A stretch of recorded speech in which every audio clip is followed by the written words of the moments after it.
How attractive is Drake? Drake has unbalanced facial thirds, with his lower third being slightly wider than the rest. His face height to width ratio also isn't that ideal. He is lacking facial bone mass and his cheekbones are quite low set.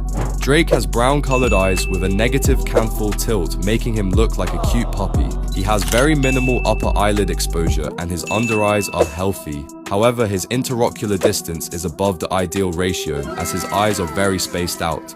From the side profile point of view, Drake's jaw isn't so visible. His ramus could also do with more length and he could do with more forward growth.